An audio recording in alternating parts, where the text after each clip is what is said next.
on est donc à la présentation de cette revue qui témoigne de quelque chose qui a marché en Amérique du Sud.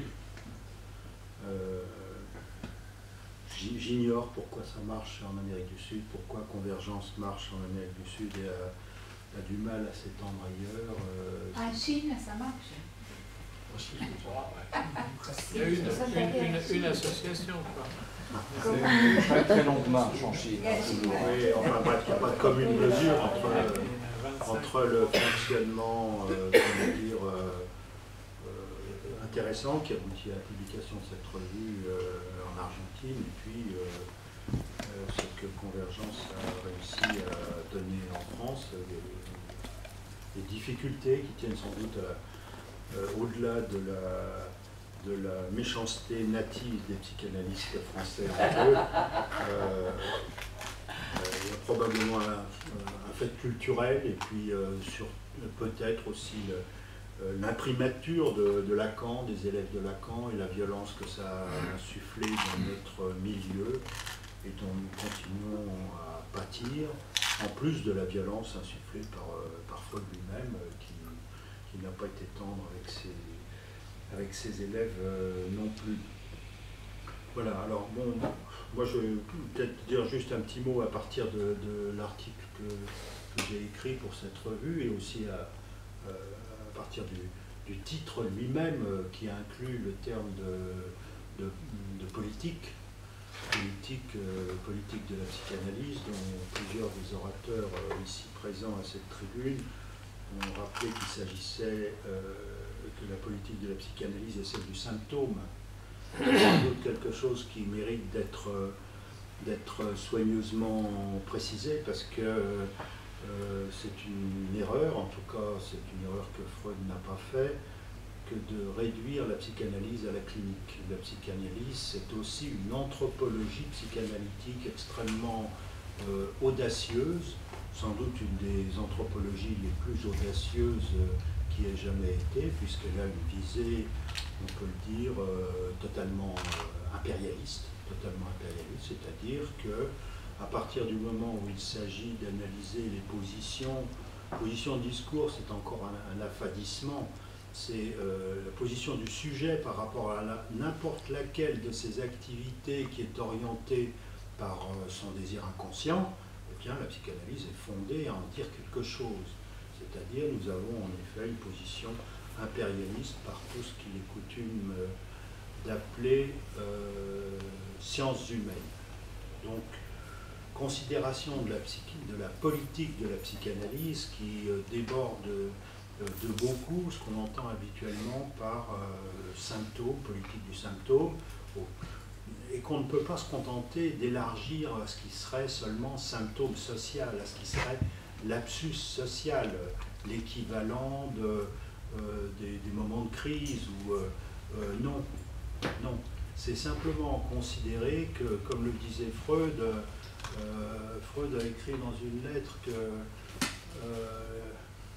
la clinique était sa première femme et que longtemps dans sa vie, il avait considéré la psychanalyse en extension comme sa maîtresse et qui s'apercevait à la fin de sa vie que finalement, sa deuxième femme était la plus importante. Et effectivement, c'est la plus importante. Parce que quoi? La clinique, ça concerne combien de gens, par exemple, en France, ou même combien de gens en Argentine, phare de la psychanalyse mondiale, comme tout le monde le sait. Finalement, pas beaucoup. Alors que du point de vue de l'anthropologie psychanalytique, c'est toute la société tout entière qui est concernée, et au fond, ça commence à se savoir.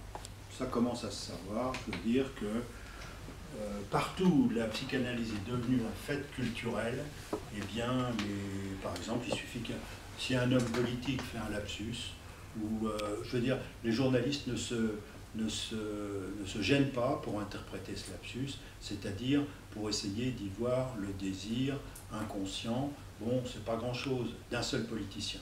C'est simplement dire la contamination de la psychanalyse, je dirais, de la culture tout entière. Alors, par rapport à ça, Donc, premier point que je voulais rappeler, parce que c'est en filigrane partout dans cette revue, c'est cette dimension impérialiste de la psychanalyse. Le deuxième point, c'est dont j'ai déjà dit quelque chose dans mon introduction, c'est la position, je dirais, la position théorique de la psychanalyse par rapport au sens de l'histoire. C'est-à-dire, ce n'est pas le symptôme, c'est le sens de l'histoire lui-même. Par quoi est vectorialisé le sens de l'histoire? Freud le dit, hein, Freud le dit, Freud le répète dans les textes majeurs, Totem et Tabou, c'est bien de l'origine de l'histoire dont il est question, origine aussi bien phylogénétique qu'ontogénétique, et de son devenir qu'on peut lire, je dirais, de bout en bout, comme une totémisation toujours plus avancée du père, du totémisme au polythéisme, du polythéisme au monothéisme, du monothéisme à un athéisme pratique. C'est bien toujours d'une désincarnation toujours plus avancée, plus puissante du Père dont il s'agit. C'est bien ça qui est un fil de l'histoire, qui est en quelque sorte tracé, pas en pointillé, je dirais à gros sabots au contraire, aussi bien par Totem et Tabou que par Moïse et le monothéisme ou par psychologie collective et analyse du moi. Au fond, ce sont des textes qui suffisent pour donner un sens de l'histoire qui, je dirais, reprend comme une de ces pas de ces provinces, mais une de ces implications, ce qu'on a coutume d'appeler, ce que tout le monde reconnaît comme étant effectif, dans, par exemple, la lutte des classes, dans, par exemple, le marxisme, puisque là aussi, cette question de la lutte se fait par rapport à celui qui est le maître de la société, c'est-à-dire par rapport au leader politique, à l'imposteur qui tient sa légitimité du père totémique, on peut dire. Donc, encore une fois, non pas symptôme, mais sens de l'histoire lui-même, je crois, par rapport à laquelle nous avons une responsabilité immense, nous, tout débiles et bouffis de méchanceté que nous soyons. Alors par rapport à ça, en tout cas dans le petit texte que j'ai confié à la revue, j'ai essayé de dire, à mon sens, quel était, je dirais, le rôle plus précis des institutions psychanalytiques par rapport à cette, je dirais, cette responsabilité de la psychanalyse. Responsabilité de la psychanalyse qui est bien plus grande que les psychanalystes pris individuellement, qui manifestement ont du mal à être à la hauteur de la découverte freudienne.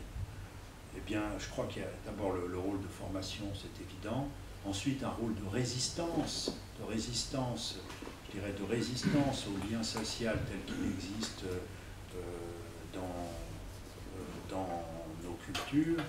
Et ensuite, un rôle, ça c'est un truc que j'ai commis dans ce petit texte, d'interprétation latente. Interprétation latente. Je veux dire par là que dans la cure, dans beaucoup de cures, en tout cas, pratiquement, quel que soit le rôle qu'on accorde, le rôle majestueux qu'on accorde à l'interprétation,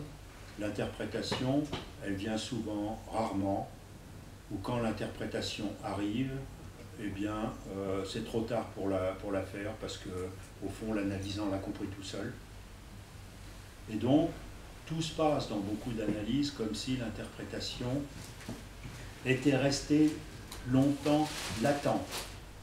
C'est-à-dire, l'interprétation n'a pas été portée, elle est restée longtemps latente, du seul fait de la présence de l'analyste.